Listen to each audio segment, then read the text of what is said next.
Oh my god, guys, the D20. This is my Mighty GM D20. Normally on a Sunday I'd be running my game, but due to scheduling conflicts, we're not playing tonight.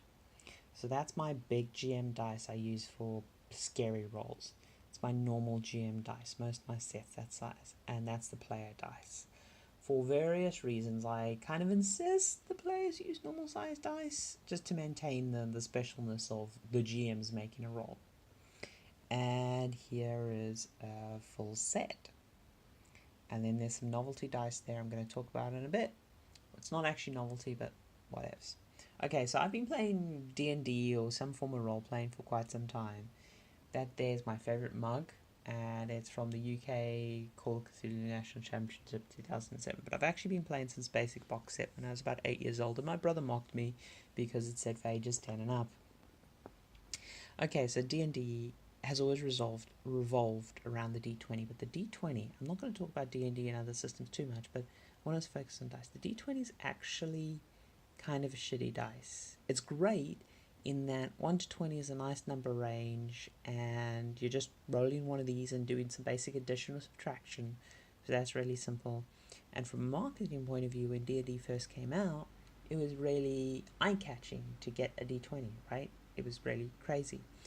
Now, the original set didn't have the percentile dice, the percentile version of the D10, and I believe it didn't have the D8, I think it was. But the other dice were all there. Now, the percentile dice is really useful because you roll these and you get 100%, right? You get some number out of 100%. But something that was also very different in the original D&D set was every one of these had a different color. So the D20 was a color, the D10 was a color, the D6 was a color, the D4 was a color. And oh my god, fucking role players culture, right? So the thing that was always fascinating to me is how obsessed over dice we get. We buy all these special dice. You go to any role player's house and they'll have buckets and buckets of dice, right? And most of the dice we buy now are all like this, where they're all a common set. But in the original box set, they're all different colors. And I've particularly noticed this with my current campaign because I have so many new players in my current campaign, and they so often get confused between like finding the D8 and the D10. And I mean, that's a very easy mistake to make because which is which at a quick glance. Like you very quickly learn, but the color helps. And I'm kind of surprised we've gone from that colorful distinction, that color coding, to monochromatic. The other thing I find really interesting, D&D was the thing that drove role-playing to popularity, and now with Twitch and everything, it's kind of the thing that's bringing D&D back into the light and role-playing as a hobby back into the light. I personally play mostly non-D&D, but I've got back into D&D recently because, frankly, that's what people wanted to play. And, I like to run games that people want to play. But one of the things that's always bugged me about D&D is this D20. It has a flat probability curve, right? So as a first level character rolling this, you get 1 to 20 plus maybe 1, maybe 3, maybe, in a min-max character 4.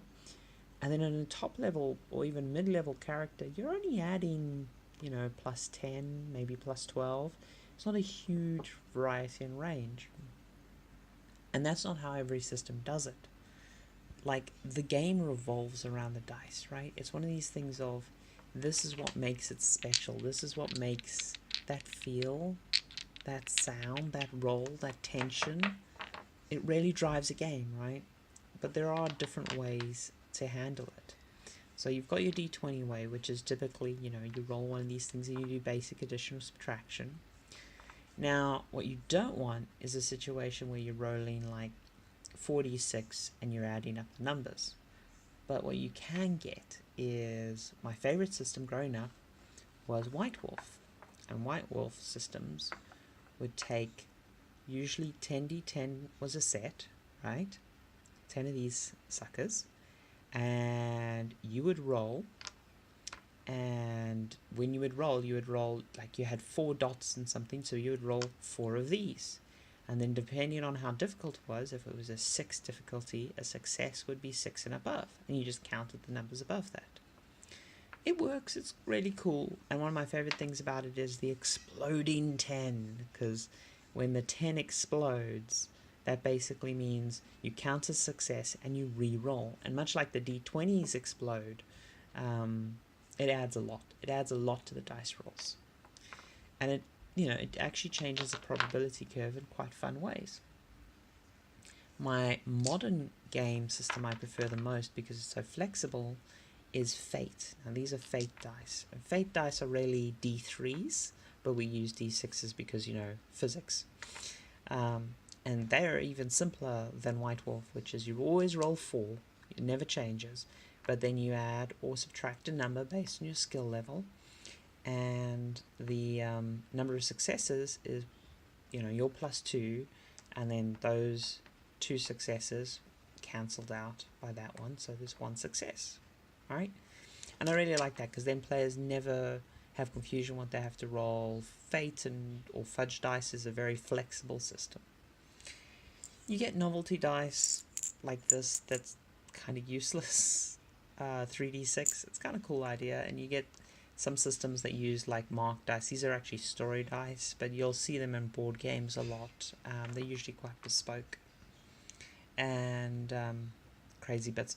I'm also not a fan of pip dice because generally it relies on pattern recognition and they get kind of crazy with their designs very quickly. Also a huge fan of wooden dice. I have some wooden sets of these and I have some wooden D6s for D&D because they just have nice sound and texture. But yeah, the probability curve of a 4d6 is just so much more interesting, and I probably will do another video talking about like power scales and leveling and why that's a problem. But I'm a big fan of these. But I have to admit, these are the dice that I buy just tons and tons of. And D&D really kind of, the novelty of this set, the novelty of, ooh, that's a weird dice, and the fact that you all of a sudden had these basic math tools you could drive your game with, it was really impactful. And I mean, to this day, I think everyone loves a d20, because the tension of rolling that 20 and rolling to confirm, it's just really cool. But yeah, I wanted to just mention that. And so, simple thing, if you're new or if you have new players, I would mix in some colors, especially for the D8 and the D10. If you can distinguish those with color, that'll help a player a lot. And yeah, as I say, as a GM, I like to usually roll this size for impact, maybe this size occasionally. Unfortunately, when you roll a big dice like this, you have to actually roll it, because if you just drop a dice like that, it's kind of easy. Dice towers are fun to counter that as well, if you've not seen dice towers. I haven't unpacked one.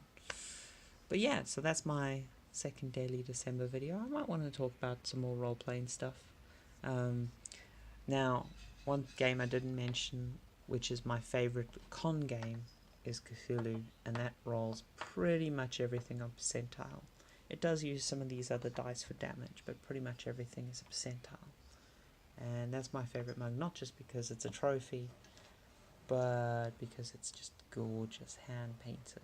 Love it, love it. From Gen Con 2007. Yeah, and role-playing's always been a big part of my life, and these dice have always been a big part of my life. Making games, dice. Anyway, I should wrap this up. I'm rambling. Toodles.